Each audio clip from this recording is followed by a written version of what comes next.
সকাল সকাল মেয়ের ডাক শুনে বিরক্ত নিয়ে চোখ খুলল। এত সকালে কেন ডাকছিস মেয়েও? আয়াতের এমন কথায় মেয়ে বিরক্ত হয়ে বলল, 8:30 বাজে, তোমার না আজকে ভার্সিটি যাওয়ার কথা? এই কথা শুনে আয়াত শোয়া থেকে উঠে এক দৌড়ে ওয়াশরুমে চলে গেল। আর মেহু নিচে চলে গেল। নিচে এসে মেহু ডাইনিং টেবিলে বসে পড়ে। এদিকে 25 মিনিটের মধ্যে একদম রেডি হয়ে নিচে নামলো আয়াত। তারপর ডাইনিং টেবিলে বসলো। আয়াত কিচেনের দিকে তাকিয়ে বলল, আম্মু আমার কফি দাও তাড়াতাড়ি। কিচেন থেকে মিয়ারা বেগম বললেন, এই তো দিচ্ছি মা। মায়ের কথা শুনে আয়াত স্যান্ডউইচ খেতে থাকে। কিছুক্ষণ পর মিয়ারা বেগম কফি নিয়ে আসে আয়াতের সামনে রাখলেন আর বললেন, একটু জলদি উঠতি মা। আরে আম্মু, আজকে অ্যালার্ম দিতে মনে নেই। এই বলতে বলতে তার চোখ পড়ে সদর দরজার দিকে। রাবিয়ান আসছে। সেটা দেখে তার বুকের ভিতর দুকদুক করতে শুরু করেন। তার চোখ রাবিয়ানের পায়ে আটকে যায়। ফর্মাল ড্রেস পরা তার সুঠাম দেহের পেশিবহুল স্পষ্ট বোঝা যাচ্ছে। লম্বা আনুমানিক 6 ফুট 2 ইঞ্চি, গায়ের রং হলদে ফর্সা। তার আঁখি যুগল হ্যাজেল রঙের, অদ্ভুত গভীর আর বিপজ্জনক সুন্দর।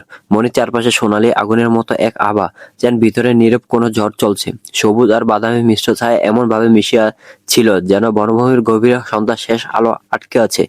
সে যখন তাকায়, চোখের ভেতর এক অদ্ভুত টান থাকতো। মনে হতো কেউ যদি একবার সেই দৃষ্টিতে ডুবে যায়, তাহলে সহজ আর ফিরে আসতে পারবে না। তার চোখে কোমলতা ছিল, কিন্তু সেই কোমলতার আড়ালে লুকিয়ে ছিল গভীর রহস্য আর না বলা গল্পের অন্ধকার সুর, যা মুহূর্তে মনকে আকর্ষণ করে। গালে হালকা চাপদাড়ি, তার অধর জোড়া কালচে গোলাপি রঙের, এতে সে আরো আকর্ষণীয় হয়ে উঠেছে। তার হাতে স্যামসাং গ্যালাক্সি ওয়াচ 4। তার বয়স 25 বছর। এসব রাবিয়ানের দিকে ভাবতে কখন যে রাবিয়ান তার সামনে এসে তা সে টেরই পায়নি। আয়াতের মনে সবসময়ের মতো এখন এটাই ঘুরপাক খাচ্ছে যে মানুষ এতটা সুন্দর, এতটা আকর্ষণীয় কিভাবে হতে পারে। হঠাৎ রাবিয়ান খেয়াল করে আয়াত তার দিকে এক দৃষ্টিতে তাকিয়ে আছে। তাকে এভাবে তাকাতে দেখে রাবিয়ান নিজের হাত আয়াতের মুখের সামনে আসি তাড়ানোর মতন নাড়তে নাড়তে মুচকি হাসলো। এতে আয়াতের ধ্যান ভাঙে আর মাথা নত করে খেতে থাকে। সে মনে মনে নিজেকে নিজেই বলে, ছি আয়াত, ওই রাম ছাগলটা তোকে পাত্তাই দেয় না, আর তুই ওর দিকে বেহায়ার মতো তাকিয়ে থাকিস। তোকে ধিক্কার জানাচ্ছি। এরই মাঝে রাবিয়ান তার দিকে একটু আর চোখে দেখে। মিয়ারা বেগমকে উদ্দেশ্য করে বলে, ছোট আম্মু। আম্মু কোথায়? মিয়ারা বেগম বলেন, কিচেনে আছে। কেন, কিছু লাগবে বাবা? না, এমনি জিজ্ঞেস করছিলাম। বলতে না বলতে আয়াত বলল, রাবি ভাই চলেন, লেট হয়ে যাচ্ছে। আয়াত এক দৌড়ে চলে যায়। এই দেখে মিয়ারা বেগম বলেন, আস্তে হাঁট মা, পড়ে যাবি। কে শোনে কার কথা, দৌড়ে গিয়ে গাড়িতে বসে পড়ে। কিয়ৎক্ষণ বাদে রাবিয়ান এসে ড্রাইভিং সিটে বসে গাড়ি স্টার্ট দেয়। চলন্ত গাড়ির মধ্যে এক অদ্ভুত নীরবতা বিরাজমান। আর রাবিয়ান গাড়ির মিরর গ্লাসে একটু পর পর তাকিয়ে দেখছে। আয়াত জানালার দিকে মুখ করে বসে আছে। এদিকে আয়াতের মনে সর্বক্ষণের মতো একটা নামে ঘুরপাক খায়, রাবিয়ান, রাবি সরকার। পুরো রাস্তায় কেউ একটা কথাও বলেনি। 30 থেকে 40 মিনিটের মধ্যে মার্সিডিস এসে থামলো নর্থ সাউথ ইউনিভার্সিটির সামনে। আয়াত গাড়ি থেকে নামার আগে রাবিয়ান বলল, আমি নিতে আসবো, ওয়েট করিস। আচ্ছা। এই বলে আয়াত নেমে গেল আর রাবিয়ান গাড়ি নিয়ে চলে যায়। আয়াত অনার্স 3rd ইয়ারে পড়ে। আয়াত এক দীর্ঘশ্বাস ফেলে ভার্সিটির ভিতরে যায়। গিয়ে দেখে মাঠের এক কোণে নিভা বসে আছে। নিভা তাকে দেখে বলে, আপনার এখন আসার সময় হলো। তার কথা শুনেই বোঝা যাচ্ছে যে রেগে আছে। আয়াত তার পাশে বসে তাকে জোরে ধরে আদুরে গলায় বলল, আরে পিপি, রাগ করিস না, অ্যালার্ম দিতে মনে নেই তাই। ব্যাস, তার পিপি রাগ শেষ। তারপর নিভা মিষ্টি গলায় বলে, চল ক্লাসে যাই। দুজনে হাতের উপর হাত রেখে ধীর পায়ে ক্লাসরুমের দিকে এগিয়ে যায়। ঘন্টাখানেক বাদে তারা ক্লাস থেকে বেরিয়ে গেটের দিকে হাঁটা ধরে। আর ঠিক তখনই একটা ছেলে তার সামনে দাঁড়ায় আর বলে, তুমি এখনো আমার অ্যাকসেপ্ট করলে না? এই দুঃখে তোমায় নিয়ে পালিয়ে যেতে ইচ্ছে করে। এই শুনে নিভা কিছু বলতে উদ্যত হয়। হঠাৎ ছেলেটির গালে ঝড়ের বেগে এক থাপ্পড় পড়ে। থাপ্পড়টা এতটাই তীব্র ছিল যে ছেলেটির গালে 5 আঙুলের দাগ স্পষ্ট। আয়াত আর নিভা অবাক হয়ে দেখে রাবিয়ান দাঁড়িয়ে আছে, আর রাবিয়ান ছেলেটির শার্টের কলার ধরে একের পর এক থাপ্পড় দিয়েই যাচ্ছে। রাবিয়ান আয়াতের দিকে তাকে জিজ্ঞেস করে, এই ছেলেটা তোদের কবে থেকে ডিস্টার্ব করছে? আয়াত আতঙ্কিত হয়ে বলে, 2 মাস থেকে রাবি ভাই। রাবিয়ানের চোখ কেঁদে লাল হয়ে গেছে। দৃষ্টি ছেলেটার দিকে, চোয়াল শক্ত। তার চোখ থেকে মনে হয় আগুন বের হচ্ছে। রাগে তার কপালে রগ ফুলে ফেঁপে উঠছে। রাবিয়ান পকেট থেকে ফোন বের করে। এরপর মেহু সবে গোসল করে ওয়াশরুম থেকে বেরিয়েছে। বেরিয়ে দেখে ফোন ভাইব্রেট হচ্ছে। এমন সময় কে কল করলো এই ভেবে ফোন হাতে নিতেই স্ক্রিনে গিরগিটি নাম ভেসে উঠলো।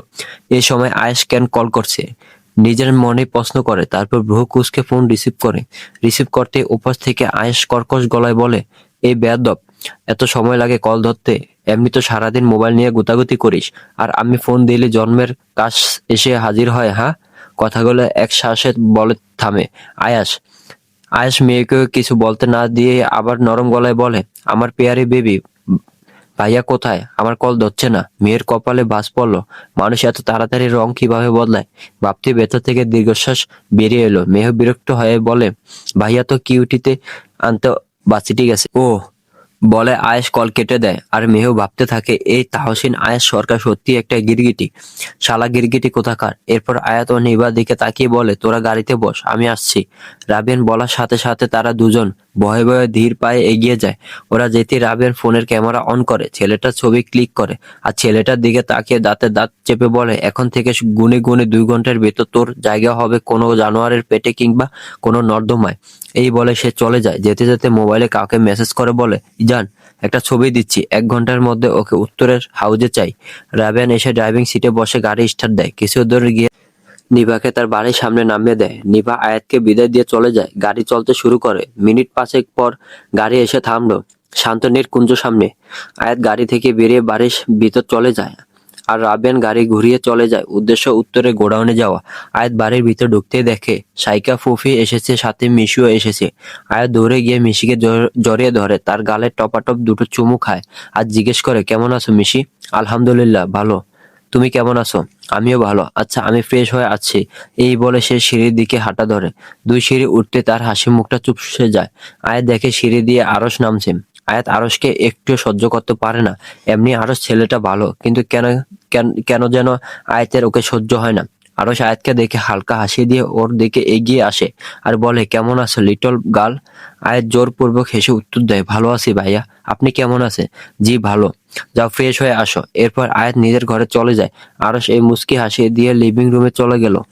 আয়াত রুমে এসে এক দীর্ঘশ্বাস ফেলে ওয়াশরুমে চলে যায়। উদ্দেশ্য ফ্রেশ হয়ে নিচে যাওয়া।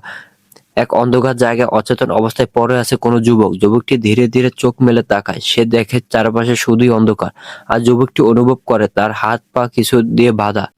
না, এটা দড়ি নয়। যুবকটা যত হাত পা নাড়ছে তত বাঁধন শক্ত হচ্ছে। হঠাৎ একটা খটখট শব্দ যুবকটির কানে আসে। সে তড়িৎ বেগে সামনের দিকে তাকায়। কি একজন প্রবেশ করছে, যেন এই অন্ধকার রাজ্যে কোনো আলোর উৎস প্রবেশ করছে। মনে হচ্ছে অন্ধকারই তার একমাত্র রাজ্য। লম্বা এক যুবক, পরনে ছিল ফর্মাল পোশাক, যেন কোনো দর্জি নিখুঁতভাবে এবং পরম ধৈর্যের সাথে তার পোশাক তৈরি করেছে। দেহের ভঙ্গিমা নিখুঁত, এতে তার সুঠাম দেহের সৌন্দর্য আরো ফুটে উঠেছে। কিন্তু তার চেহারা দেখা দায়। ধীরে ধীরে সেই অচেনা ছায়াটি স্পষ্ট হলো। তার নীল কান্তমণি চোখের চারপাশে লাল হয়ে আছে, যেন প্রতিশোধের আগুন জ্বলছে সেই চোখে। পরে থাকা ছেলেটার মুখ থেকে অস্ফুট স্বরে বেরিয়ে এলো, তুই এখানে? সে অচেনা যুবকটি বলে, ইউ ব্লাডি মাদার ফাকার, তোর সাহস কি করে হয় আমার ফিক্সির দিকে নজর দেওয়া? সে আবার বলে, এখন তোর প্রাপ্য একটাই, ভয়ঙ্কর থেকেও ভয়ঙ্করতম মৃত্যু, যা তোর কল্পনার বাইরে। এই শুনে হাত পা বাঁধা পরে থাকা ছেলেটা রক্ত শীতল হয়ে গেল। হঠাৎ সে অচেনা যুবকটি গমগমে কণ্ঠে কাউকে ডাক দেয়, ইজান। সঙ্গে সঙ্গে একটি ছেলে এসে অচেনা যুবকটির হাতে একটা কাচের বোতল দিয়ে চলে যায়। কাচের বোতলটি হাতে নিয়ে যুবকটি এক ভয়ঙ্কর উন্মাদের মতো হেসে সামনের দিকে এগিয়ে যেতে লাগলো। ভয়ঙ্কর গা ছমছমে পরিবেশে এই হাসি যেন ভূতের আর রক্তের খেলা সাক্ষী হয়ে আছে। সে অচেনা যুবক পরে থাকা ছেলেটার সামনে এসে দাঁড়ায়। এতে পরে থাকা ছেলেটা ভয়ে শিউরে ওঠে। অচেনা যুবকটি পরে থাকা ছেলেটার মুখের সামনে বসে আর বলে, স্বাগতম, এই রক্তের খেলা স্বাগতম। এই খেলার জন্য নির্বাচিত হয়েছিস। আজকের এই রক্তের খেলাটা তোর রক্ত দিয়ে হবে। সে ছেলেটা চোখের দিকে দাঁতে দাঁত চেপে বলে, এই এই চোখ দিয়ে তুই আমার পিক্সির দিকে তাকিয়েছিলি না? তার কণ্ঠ এক উন্মাদের মতো শোনাচ্ছে, যার প্রতিশোধ আগুনে এক উন্মাদ চিৎকার করছে। পরে থাকা ছেলেটা কিছু বলতে পারছে না, তার কথা ভয়ে গলায় আটকে আছে। অচেনা যুবকটি তার হাতে থাকা বোতলটি খুলে ফেলে। তারপর পরে থাকা ছেলেটার চুল হাতের মুঠোয় নিয়ে তার হাতে থাকা বোতলের তরল ছেলেটার চোখে ঢেলে দেয়। এক বিকট চিৎকারে পুরো ঘর কেঁপে ওঠে। সেই সাথে এক প্রশান্তির হাসির শব্দ শোনা যায়। হ্যাঁ, এটা তৃপ্তির হাসি। এই বোতলে তরল কোনো সাধারণ তরল না, এটা সালফিউরিক অ্যাসিড। তারপর অচেনা যুবকটি হাতে একটা কোরাল তুলে নেয়। নিশ্চয়ই এই হাত দিয়ে তুই আমার ফিক্সিকে ছুঁতে চাইতিস। এই বলে সে ছেলেটা 2 হাত একত্র করে কুড়াল দিয়ে এক কোপ দেয়। সাথে সাথে রক্ত ছিটকে যুবকটির শার্টে পড়ে। এক মুচকি হাসি দিয়ে আবার সেই অচেনা যুবকটি পরে থাকা ছেলেটা পুরুষদণ্ড বরাবর এক সজোরে লাথি মারে। ছেলেটা আর চিৎকার করার অবস্থায় নেই, শুধু গোঙানোর আওয়াজ শোনা যাচ্ছে। যুবকটি কুড়াল হাতে শক্ত করে ধরে ছেলেটা বুক বরাবর এক কোপ দেয়। এতে যেন ছেলেটার আত্মা উড়ে যাওয়ার পালা। যুবকটি ধীরে ধীরে বুক ছিঁড়ে কলিজা বের করে আনে। দেখ দেখ তোর কলিজা। উফ, সরি, তুই তো দেখতে পাবি না, যুবকটি আফসোসের স্বরে বলে, হাসতে লাগলো। এরপর এক কোপে ছেলেটা মাথা আলাদা করে ফেললো। ব্যাস, আত্মা উড়ে গেল। সে তৃপ্তির এক হাসি দিল। যেন এই ধ্বংসস্তূপ সৃষ্টি করে তার ভিতরে খুব মিটেছে। এরপর নিজের হাসি থামিয়ে বলে, ইজান নিশ্চয়ই আমার অর্ক আর সর্ক দুজনেরই খিদে পেয়েছে। এই কাপুরুষটাকে ওদের খেতে দিস আর সব পরিষ্কার করে রাখিস। এই বলে সে অন্য রুমের দিকে হাঁটা দেয়। সেই রুমে এসে কোনো দিকে না তাকিয়ে সোজা ওয়াশরুমে চলে যায়। কিছুক্ষণ পর সে একেবারে ফ্রেশ হয়ে নিচে চলে যায় আর গাড়িতে বসে। গন্তব্য শান্তনির ভিলা। এদিকে ইথান সে আর কি করবে, বাধ্য ছেলের মতো কাজ করতে থাকে। প্রথমে লাশ গুছিয়ে দিয়ে দোতলা থেকে নিচতলায় যায়। নিচে এসে সিঁড়ির ডান পাশের কক্ষে প্রবেশ করে। এই কক্ষটা বিশাল, কিন্তু এখানে কোনো আসবাবপত্র নেই। এক কথায় এই ঘরে কিছুই নেই। ঘরের ডান কোনায় মেঝেতে একটা দরজার মতো আছে। ইজান সেদিকে গিয়ে ধীরে ধীরে দরজাটা খোলে। দরজাটা খুলতে ইজানের কানে পানির শব্দ বাড়ি খায়। এখানে আছে অর্ক এবং সর্ক। এই অর্ক আর সর্ক এরা কোনো সাধারণ প্রাণী নয়, এরা হলো কুমির, নাইলো কুমির। আর দাঁতগুলো অত্যন্ত ধারালো, যা মুহূর্তের মধ্যে কোনো কিছুকে চিবিয়ে ধূলিসাৎ করে দিতে পারে। এদের কাঁটাগুলো খুবই তীক্ষ্ণ। হ্যাঁ, এদেরকে ইজানের বস আদর করে অর্ক এবং সর্ক বলে ডাকে। ইজান এক ধাক্কায় লাশটি পানিতে ফেলে দিল আর দরজা বন্ধ করে দিল। এই রুমটা সাউন্ড প্রুফ, তাই এই রুমের কোনো শব্দ বাইরে যায় না। ইজান ওই রুম থেকে বেরিয়ে অন্য কাজ করতে থাকে। রাবিয়ান বাড়ির ভিতরে প্রবেশ করতে লিভিং রুমে দেখে ফুফি, ফুফা, মাসা আরো সবাই এসেছে। সে এগিয়ে গিয়ে সালাম দেয়, আসসালামু আলাইকুম। ফুফা কেমন আছেন? আরশাদ খান বলেন, ওয়ালাইকুম আসসালাম, আলহামদুলিল্লাহ ভালো। তুমি কেমন আছো? রাবিয়ান উত্তরে বলে, জি ভালো ফুফা। এই বলে সে সিঁড়ি ভেঙে নিজ কক্ষে চলে যায়। এদিকে রাবিয়ানকে একটু দেখার আশায় ছটফট করছে আয়াত। সে এক নাগাড়ে পায়চারি করছে। কি বাহানায় তার রুমে যাবে সেই বাহানা খুঁজছে। মেয়েও আয়াতের রুমে এসে দেখে আয়াত এভাবে পায়চারি করছে। সে আয়াতের কাছে এসে জিজ্ঞেস করে কি হয়েছে। আয়াত চমকে ওঠে, কারণ সে খেয়ালই করেনি যে মেয়েও এসেছে। পরে আয়াত বলে, কেন জানি না হঠাৎ করে রাবি ভাইকে খুব দেখতে ইচ্ছে করছে। আয়াতের এমন আজগুবি কথা শুনে মেয়েও বেচারি কি রিয়াকশন দেবে বুঝতে পারছে না। এই পাশেই তো রাবিয়ানের রুম। আয়াত এমন ভাবে বলছে যেন রাবিয়ান অন্য দেশে থাকে। মেয়ে বিরক্ত হয়ে বলে, তো যাও, কে ধরে রাখছে? আয়াত হতাশ হয়ে বলেন, এর জন্য বাহানা তো চাই। মেহু একটু ভেবে বলে, কফি নিয়ে যাও। আয়াত খুশিতে মেহুকে জড়ে ধরে বলে, এতক্ষণ তো এই আইডিয়া আমার মাথায় আসেনি। উম্মা, তুই বেস্ট বুনু। আয়াতকে আর কে পায়, এক দৌড়ে নিচে যায়। তারপর কিচেনে এসে ফাইজা বেগমকে বলে, বড় আম্মু, রাবি ভাইয়ের কফি দাও। ফাইজা বেগম মুচকি এসে বলে, দিচ্ছি মা। কিছুক্ষণ বাদে সে আয়াতের হাতে কফির কাপ ধরিয়ে দেয়। আর আয়াত ঢুলতে ঢুলতে সিঁড়ি বেয়ে রাবিয়ানের রুমের দিকে চলে যায়। রুমে পা রাখতেই তার নিঃশ্বাস থমকে যায়। তার নাকে এক অপূর্ব ঘ্রাণ বাড়ি খায়। বাতাসে ভেসে আছে এক অপূর্ব ঘ্রাণ, জাফরানের উষ্ণতা আর জুঁই ফুলের কোমল ছোঁয়া, যা ধীরে ধীরে এম্বার আর কাঠের গভীরতায় মিশে গেছে। এই ঘ্রাণ মুহূর্তে আয়াতকে মাতাল করে তোলে। এই ঘ্রাণ যেন তাকে টানে। ব্যাকরেট রাফ 540, একটা সুবাস যা নীরব হৃদয়ে কথা বলে আর অজান্তেই তাকে কাছে টেনে নেয়। আয়াত দেখে রাবেন বিছানায় উপর হয়ে শুয়ে আছে আর মোবাইল চালাচ্ছে। আয়াতের মুখ থেকে গুনগুনিয়ে বেরিয়ে এলো, कैसी दिल लगी है तू, कैसी बेबसी है तू, मेरी जिंदगी है तू, मेरी जिंदगी है तू, आंखों की नामी है तू, सब है पर कामी है तू, मेरी जिंदगी है तू। আজ রাবিয়ানের দিকে তাকে নিজ মনে গান গাইছে। রাবিয়ান গান গাওয়ার শব্দ শুনে পিছনে ঘুরে। সে দেখে আয়াত দরজায় হেলান দিয়ে দাঁড়িয়ে গান গাইছে। রাবিয়ান গান গাওয়ার শব্দ শুনে পিছনে ঘুরে। সে দেখে আয়াত দরজায় হেলান দিয়ে দাঁড়িয়ে গান গাইছে। সে ভ্রু কুঁচকে আয়াতকে জিজ্ঞেস করে, কিরে, গান গাইছিস কোন সুখে? রাবিয়ানের কথায় তার ধ্যান ভাঙে। সে থতমত খেয়ে বলে, কই কই না তো।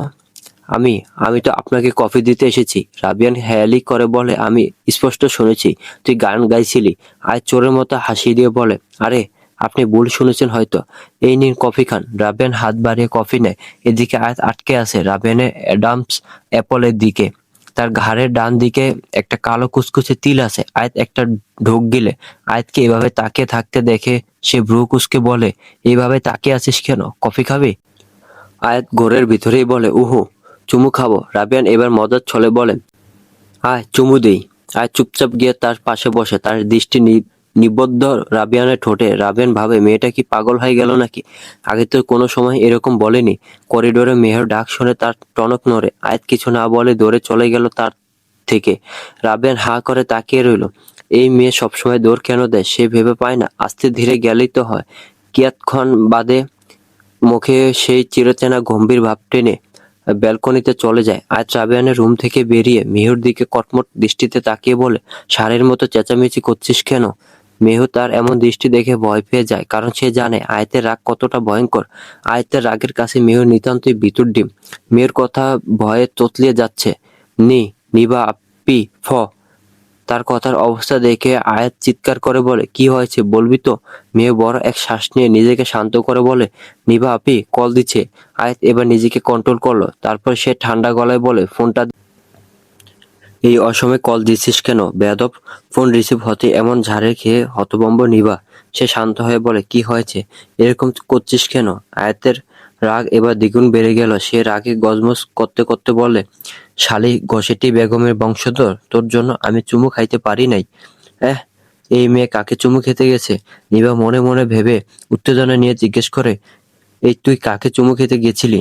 আয়াত নিজেকে শান্ত করে কাঁদো কাঁদো গলায় বলে, কাকে আবার? রাবি ভাইকে। কিন্তু তোর জন্য খেতে পারিনি। বেয়াদব, তাড়াতাড়ি পুরো কাহিনী বল। আয়াত শুরু থেকে শেষ পর্যন্ত পুরো ঘটনা খুলে বলে। নিভা হেসে বলে, তোর রাবি ভাই মনে হয় তোর প্রেমে পড়ছে। আয়াত উত্তেজিত হয়ে বলে, সত্যি? তোর কথা শুনে তো এমন তাই মনে হচ্ছে। নিভা নিজের উপর কনফিডেন্ট রেখে বলে যে তার কথায় ভুলের কোনো চিহ্ন নেই। নিভা কিছুক্ষণ ভেবে বলে, প্রপোজ কর তোর রাবি ভাইকে। আয়াত চিন্তিত স্বরে বলে, যদি রিজেক্ট করে দেয়? আরে করবে না, শোন আমার কাছে একটা প্ল্যান আছে। আচ্ছা রাখছি তাহলে। এই বলে আয়াত ফোন রেখে দিল। একটা শান্তির শ্বাস ফেললো। সে মুচকি এসে আনমনে গান গাইতে থাকে। आपका ही कहना बनता कह दो ना, मैं शर्मा के कह दूंगी मैं भी दिल दिया। ডাইনিং টেবিলে একত্র হয়েছেন সবাই। আয়াতের সামনে চেয়ারে বসেছে রাবিয়ান। আর কি চাই তার? যদিও রাবিয়ান প্রতিদিন ওর সামনেই বসে, আর সে তার প্রিয় মানুষকে মন ভরে দেখে, তাকে প্রতিদিন দেখার পরও যেন তৃষ্ণা মেটে না। মাঝে মাঝে রাবিয়ানের সাথে চোকাচুকি হয়, আর সে লজ্জায় লাল হয়ে মাথা নিচু করে ফেলে। এখন নিশ্চয়ই ভাবছেন ডাইনিং টেবিলের অন্য কেউ দেখে না। চলুন কাহিনী খুলে বলি। 2 মাস আগের কথা, ফ্ল্যাশব্যাক। মেহুর, আমি রাবি ভাইকে অনেক ভালোবাসি। আমি তাকে ছাড়া বাঁচতে পারবো না। মেহুকে জড়িয়ে ধরে কাঁদতে কাঁদতে বলে আয়াত, কিন্তু ভাইয়া কি তোকে ভালোবাসে? মেহু চিন্তিত স্বরে বলে। এতে আয়াত আরো ভেঙে পড়ে, যেন এই কথা তার মনকে আরো অস্থির করে তোলে। করিডোর দিয়ে কফি নিয়ে আয়াতের রুমে আসছিলেন মিয়ারা বেগম। হঠাৎ কান্নার শব্দে তিনি থমকে যান। আয়াত কান্না করছে, কিন্তু কেন? তার মনে খটকা লাগে। তিনি দ্রুত রুমে প্রবেশ করেন। এসে মেয়ের এই হালাত দেখে তিনি চিন্তিত স্বরে জিজ্ঞেস করে, কি হয়েছে আমার কলিজার টুকরা? মেয়ের দীর্ঘশ্বাস ফেলে একে একে সব খুলে বলে। আজ রবিবার, আয়াতের মন আজ বেশ খুশি খুশি, একটু বেশি খুশি। আর আব্বুর অফিসে যাবে। মাসে সে 1-2 দিন আব্বুর সাথে অফিসে যায়। আজও তার ব্যতিক্রম নয়। ব্রেকফাস্ট সেরে হালকা পায়ে হেঁটে গিয়ে গাড়িতে বসে পড়ে। কিছুক্ষণ বাদে রাবিয়ান এসে গাড়ি স্টার্ট দেয়। আয়াত সবসময় রাবিয়ানের গাড়িতে যায়। বলতে গেলে এটা একটা অভ্যাস তার। প্রায় 20 মিনিট পর গাড়ি এসে থামে তাদের গন্তব্যে, রাবি গ্রুপ অফ ইন্ডাস্ট্রি। রাবিয়ান সরকার বাড়ির প্রথম উত্তরাধিকারী হয়ে তার বাবা আরমান সরকার শখ করে নিজের ছেলের নাম দিয়েছেন। গন্তব্যে পৌঁছাতে আয়াত খুশি মনে গাড়ি থেকে নেমে পড়ে। রাবিয়ানও বেরিয়ে আসে। তারা দুজন একসাথে অফিসের ভিতরে প্রবেশ করে। আয়াত আস্তে আস্তে এগিয়ে গেল তার বাবার কেবিনের দিকে। গিয়ে সোজা বাবা চেয়ারে বসে পড়ে। আপাতত সবাই মিটিং এ ব্যস্ত। তাদের নিউ পারফিউম লঞ্চের জন্য মিটিং। একেবারে টানা 3 ঘন্টা মিটিং চলেছে। এতক্ষণ সময়ে আয়াতের আর কি কাজ? সে পুরো ফ্লোরে একবার টক্কর দিয়েছে। সে মিটিং রুমের একটু দূরে দাঁড়িয়ে ছিল, যার দরুন সে দেখতে পাচ্ছে একে একে সবাই মিটিং রুম থেকে বের হচ্ছে। এমন সময় তার চোখ আটকে যায় রাবিয়ানের দিকে, সাথে একটা মেয়ে। আয়াত ভ্রু কুঁচকে সেই মেয়েটির দিকে তাকিয়ে রইল। তাদের মধ্যে কিছু একটা নিয়ে কথা হচ্ছে। হঠাৎ আয়াত খেয়াল করে রাবিয়ান মেয়েটিকে একটা ফাইল দিচ্ছে, আর মেয়েটা ফাইল নেওয়ার সময় তার হাতে টাচ করেছে। ব্যাস, আয়াতের মেধা সপ্তম আসমানে উঠল। এমনিতে সে এই মেয়েকে সহ্য করতে পারে না। আগে কয়েকবার এসেছে, সে সময়ে দেখেছে মেয়েটা কেমন রাবিয়ানের সাথে চিপকে চিপকে কথা বলে। গায়ে পড়া মেয়ে কোথাকার। আয়াত বড় বড় কদম ফেলে মেয়েটার দিকে এগিয়ে যায়। এর মধ্যে রাবিয়ান সেখান থেকে চলে গেছে। সে এগিয়ে গিয়ে মেয়েটার গালে আচমকা কষে এক থাপ্পড় মারে। এতে মেয়েটা ভড়কে যায়। আশেপাশে সব স্টাফ ওদের দিকে তাকিয়ে আছে। রাইফান সরকার মেয়ের এমন কাণ্ড দেখে থমকে যায়। তার মেয়ে এমন না, খুব নরম মনের, সহজে কারো গায়ে হাত তোলে না। আজ হঠাৎ কি হলো? আয়াত আরো একটা থাপ্পড় মারতে উদ্যত হয়। তার আগেই রায়ান সরকার এসে মেয়েকে আটকে দেয়। আব্বু ছাড়ো আমায়, আমি এই মেয়েকে মেরেই ফেলবো। You fucking bitch! তোর সাহস কি করে হয় আমার রাবের দিকে হাত বাড়ানোর? মেয়েটা অবাক হয়ে তার দিকে তাকিয়ে আছে। মা শান্ত হও। কি বলছো তুমি? রায়ান সরকার মেয়েকে বোঝানোর চেষ্টা করে, কিন্তু ব্যর্থ হন। আয়াত এবার আরো তেতে উঠে। আমি এর আগেও দেখেছি তুই সবসময় আমার রাবের চিপকে চিপকে কথা বলতে আসিস। বেয়াদব মেয়ে, দুশ্চরিত্রা মেয়ে, আব্বু ছাড়ো। এক চিৎকারে পুরো ফ্লোর কেঁপে ওঠে। চিৎকার শুনে আরমান সরকার দ্রুত নিজের কেবিন থেকে বেরিয়ে আসে। আরে আম্মু, কি হয়েছে? ছেড়ে দাও তো ওকে। আরমান সরকার তার কাছে এসে আয়াতকে শান্ত করার বিচার চেষ্টা করছে। কে শুনে কার কথা? আয়াত পারলে মেয়েটাকে চিবিয়ে খেয়ে ফেলে। রায়ান সরকার মেয়েটাকে জিজ্ঞেস করে, রানিয়া কি হয়েছে? মেয়েটার মিনমিনে গলায় উত্তর দেয়, আসলে স্যার, আই ডোন্ট নো কোথা থেকে এই মেয়ে এসে আমাকে থাপ্পড় মারলো। আয়াত এবার আর ভদ্রতা বজায় রাখতে পারলো না। বেশ্যা, মেয়ে ছেলেদের সাথে ঢলাঢলি করতে খুব ভালো লাগে তাই না? আবার আব্বুর সামনে ভালো সাজতে আসছিস? এদিকে সবাই হা করে তাকিয়ে আছে। তারা কোনোদিন ভাবতে পারেনি এই কোমল মেয়েটার এত রাগ থাকতে পারে। আরমান সাহেব আর রায়ান সাহেব কখনো তার এমন রাগ দেখেননি। তারা তো রীতিমতো বাকহারা হয়ে দাঁড়িয়ে আছে। আব্বু, এ বিচকে এখান থেকে যেতে বলো। আয়াতের চিৎকারে তাদের টনক নড়ে। রায়ান সাহেব হাতের ইশারায় রানিয়াকে যেতে বলে। রানিয়া মাথা নিচু করে চলে যায়। তারপরে তারা দুজন মিলে আয়াতকে শান্ত করে বাড়ি পৌঁছে দেয়। আয়াতকে পৌঁছে দিয়ে তারা আবার অফিসে চলে যায়। এত কিছু হয়ে গেল, রাবিয়ানের কারণে কিছু পৌঁছালো না। সে রানিয়াকে ফাইল দিয়ে অফিস থেকে বেরিয়ে যায়। তার জরুরি কাজ ছিল তাই। এই কাহিনী শুনে মিয়ারা বেগম যেন স্তব্ধ। সে এক দৃষ্টিতে আয়াতের দিকে তাকিয়ে আছে, যেন সে বিশ্বাস করতে পারছে না। এই কোমল মেয়েটার এত রাগ কোথা থেকে এলো? আচমকা মাসা এসে বলে, আয়াত, আপনি তোমাকে নিচে ডাকছে। সে ঘাবড়ে যায়, গলার পানি শুকিয়ে আসে। টি টেবিল থেকে এক গ্লাস পানি নিয়ে ডক করে খেয়ে ফেলে। তারা তিনজন একসাথে নিচে নামে। আয়াত গুটি গুটি পায়ে ড্রয়িং রুমে যায়। সবাই বসে আছেন আরমান সাহেব আর রায়ান সাহেব। তাদের ভাবভঙ্গি স্বাভাবিক, যেন কিছুই ঘটেনি। আয়াত তাদের শান্ত মুখ দেখে আরো ঘাবড়ে যায়। এমন মনে হচ্ছে যেন শরীর থেকে আত্মা বেরিয়ে যাবে। তুমি রাবিয়ানকে ভালোবাসো? খুব স্বাভাবিক প্রশ্ন। আয়াত এবার নিজের সাহস ফিরে পায়। একটা কাশি দিয়ে নিজেকে ঠিক করে নেয়। হ্যাঁ বড় আব্বু, এখানে বাড়ির বড় ছেলে এবং সাইকা বেগমের ফ্যামিলি ছাড়া বাকি সবাই উপস্থিত। তাই বলে তুমি রানিয়াকে মারবে? রায়ান, শান্ত হও বাচ্চা মেয়ে। রানিয়ার কথা উঠতে আয়াতের মেজাজ গরম হয়ে যায়। রাগে তার গাল, থুতনি সহ নাকের ডগা পর্যন্ত রক্তিম হয়ে উঠেছে। ফর্সা হওয়ার দারুণ, মনে হচ্ছে টোকা দিলে রক্ত বেরবে। আব্বু, তুমি ওই বেয়াদব মেয়ের সাইড নিতে পারো না। আমার দোষ তোমাদের সবার চোখে লাগে, আর ওই অসভ্য মেয়ের দোষ তোমাদের চোখে লাগে না। তারা দুজনে অফিস স্টাফদের থেকে সব শুনেছেন। এখানে মেয়েকে আর কি বলবেন? এবার খুব শান্ত গলায় আরমান সাহেব প্রশ্ন করেন, রাবিয়ান জানে যে তুমি তাকে ভালোবাসো? মনে হয় না। রায়ান সাহেব ধীর কণ্ঠে জিজ্ঞেস করে, ও আচ্ছা, তাহলে সে এখন পর্যন্ত জানেই না তোমার ফিলিংসের কথা? না, কিন্তু আমি খুব দ্রুত রাবি ভাইকে জানাবো। এবার রায়ান সাহেব শক্ত গলায় বলে, কিন্তু তোমার কি অফিসে এত বাজে ব্যবহার করা ঠিক হয়েছে? আয়াত এবার নিচু গলায় উত্তর দেয়, আমার মাথা গরম হয়ে গিয়েছিল। আর এখানে মেয়েটারও দোষ আছে। ঠিক আছে, তুমি রুমে যাও। আয়াত চুপচাপ ড্রয়িং রুম থেকে বেরিয়ে যায়। এই কথা এখানেই শেষ। তারাও আর কথা বাড়ালেন না। এই ঘটনার 3 দিন পর রানিয়ার লাশ পাওয়া যায়, তাও আবার অফিসের পার্কিং লটে। খুবই বীভৎসভাবে খুন হয়েছে মেয়েটা। চোখ তুলে নেওয়া হয়েছে, হাতের আঙ্গুল একটা একটা করে ছিঁড়েছে, দাঁত উপড়ে ফেলেছে, ঠোঁট স্লাইস করে কেটে লবণ এবং চিলি ফ্লেক্স দিয়েছে, পুরো শরীরের চামড়া তুলে ফেলেছে, বুকের মাংসে এক নাগারে পোস্ট চালিয়েছে। এর দরুন মাংস পুরো স্লাইস হয়ে গেছে। তারপরে গলার চামড়া হালকা কেটে শ্বাসনালী হাত দিয়ে টেনে ছিঁড়ে ফেলেছে। লাশ দেখে কেউ কেউ জ্ঞান হারিয়েছে, আবার কেউ কেউ বমি করে দিয়েছে। এতটাই ভয়ঙ্কর। সায়ের নামের একজন স্টাফ সবার আগে লাশ দেখেছে। এর জন্য পুলিশ কেস হয়েছে, কিন্তু আসামি ধরতে পারেনি। খুনি এতটাই চালাক যে ভুল করে কোনো ক্লু রেখে যায়নি। বর্তমান এর জন্য সবাই দেখো না দেখা ভান করে। খাবার খাওয়া হয়ে গেলে সবাই একে একে নিজের কক্ষে চলে যায়। মেয়েও সিঁড়ি বেয়ে উপরে উঠছিল, তখনই কারো সাথে ধাক্কা খায়। ধাক্কাটা এতই জোরে ছিল যে মেয়েও টাল সামলাতে না পেরে থপাস করে সিঁড়িতে পড়ে যায়। ও মা গো, কোন শয়তানের বাচ্চা রে! সে মাথা উঁচু করে দেখে আয়েশ দাঁড়িয়ে আছে। তার বুঝতে বাকি রইল না যে ধাক্কা এই শয়তানটাই দিয়েছে। ওমা, এ কি! ধাক্কা দিয়ে খাম্বার মতো আবার দাঁড়িয়ে আছে। এই বেয়াদব, ধাক্কা দিয়ে তুই খাম্বার মতো দাঁড়িয়ে আছিস? তোল আমায়। আয়েশ নিজের মতো মোবাইল দেখছে, যেন তার কানে কোনো কথাই যায়নি। এবার মেহের মেজাজ বিগড়ে গেল। একে তো ধাক্কা মেরেছে, এখন তাকে তুলছেও না। বড় আম্মু, জলদি আসো। এমন চেঁচামেচি শুনে তিনি কিচেন থেকে বেরিয়ে আসে। সবাই খাওয়ার পর সে কিচেনে সব গুছিয়ে রাখছিলেন। হায় আল্লাহ, পড়লি কিভাবে? মেয়েকে তুলতে তুলতে বলে, সেটা তোমার গুণধর ছেলেকে জিজ্ঞেস করো। তার আর বুঝতে বাকি নেই এখানে কি ঘটেছে। তিনি চোখ পাকিয়ে আয়েশের দিকে তাকান। আয়েশ রীতিমতো তাদের উপেক্ষা করে নেমে যায়। বড় আম্মু, তুমি এর কিছু করবা? না হলে আমি এই নিয়ে আব্বু আর বড় আব্বুর কাছে নালিশ দিব। গাল ফুলিয়ে বলে কোনো মতে সিঁড়ি বেয়ে নিজের রুমে চলে যায়। মেয়েটা হাঁটতেও পারছে না, মনে হয় অনেক ব্যথা পেয়েছে। আয়াত মেয়ের ঘরে প্রবেশ করতে কানে কান্নার শব্দ আসে। সে দেখে মেয়ে বিছানায় বসে কাঁদছে। হঠাৎ কান্নার কারণ খুঁজে পেল না আয়াত। কি হয়েছে বনু, এভাবে কাঁদছিস কেন? সে মেহুর পাশে বসে জিজ্ঞেস করে। কিউটি, আজ আয়েশের বাচ্চা আমাকে সিঁড়ি দিয়ে ফেলে দিয়েছে। এই বলে আবার কান্না শুরু করে দেয়। এদের মধ্যে তো এমন চুলোচুলি হতেই থাকে। মেহু মাঝে মাঝে এভাবে কান্না করে। ঠিক আছে বনু, আমি আর তুই মিলে একটা প্ল্যান বানিয়ে ওকে সাহায্য করব। এতে যেন মেহুর মন শান্তি পেল। শুন, আমার কাছে একটা প্ল্যান আছে। বাহ, কি সুন্দর প্ল্যান বানিয়েছিস। দিল খুশ হো গিয়া মেরা।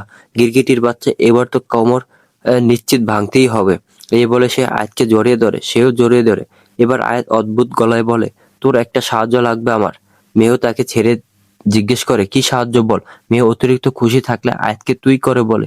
আয়াত এবার একেবারে সিরিয়াস গলায় বলে, দেখ তুই তো আরশের ব্যাপারে জানিস। ইয়ার ওকে আমার সহ্য হয় না। কেমন সবসময় আমার দিকে হ্যাঁ বলার মতো তাকিয়ে থাকে। সবার সামনে আমার কেয়ার করতে আসে। ডাইনিং টেবিলে কিভাবে তাকিয়েছিল। এখন একটা সলিউশন দে যাতে এই হ্যাবলা আমার থেকে দূরে থাকে। মেহু মন দিয়ে শোনে।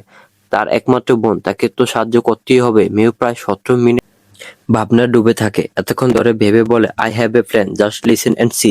সবাই একে একে ডাইনিং টেবিলে বসছে ডিনার করার জন্য। ডাইনিং রুমে এসে আয়াতের মেজাজ খারাপ হয়ে গেল।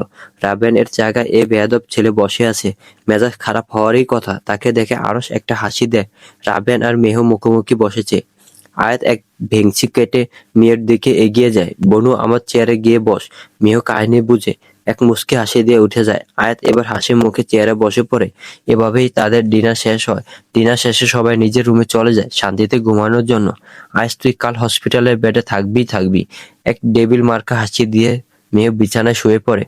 আর আয়াত, সে তো রাবি ভাইকে নিয়ে ভাবতে ভাবতে ঘুমিয়ে যায়। রাতের এই নিস্তব্ধতা সবকিছুকে গ্রাস করে নিয়েছে। রাতের অন্ধকারে কোথায় কি হচ্ছে তা অজানা।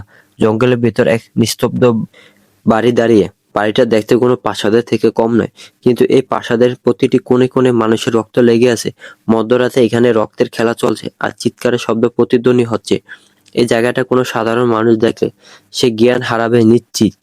সেই বাড়ি থেকে বেরিয়ে আসে মানুষের গা কাঁপানো চিৎকার। এই বাড়িতে রক্ত দিয়ে গোসল করা হয়। এই বাড়ির সন্ধান কেউ জানে না। এখানে দিনের বেলায়ও মানুষ প্রবেশ করে না। রাতের কথা তো দূরে থাক, কিন্তু সবার অগোচরে একজন প্রতিদিন এখানে প্রবেশ। যেন এটা তার শান্তির মহল। তার মনকে শান্ত করার জন্য মানুষের চিৎকার, রক্ত এগুলি যথেষ্ট।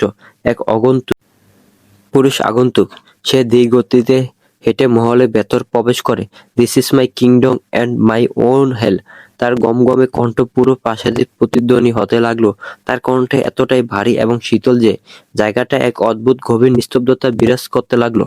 বন্ধুরা, আজকের গল্পটি এ পর্যন্ত শেষ। যদি গল্পটি ভালো লাগে তাহলে লাইক করুন। আর এই গল্পের পরবর্তী এপিসোডগুলো পেতে আমার চ্যানেলটি সাবস্ক্রাইব করে বেল আইকনটি বাজিয়ে রাখুন। ধন্যবাদ।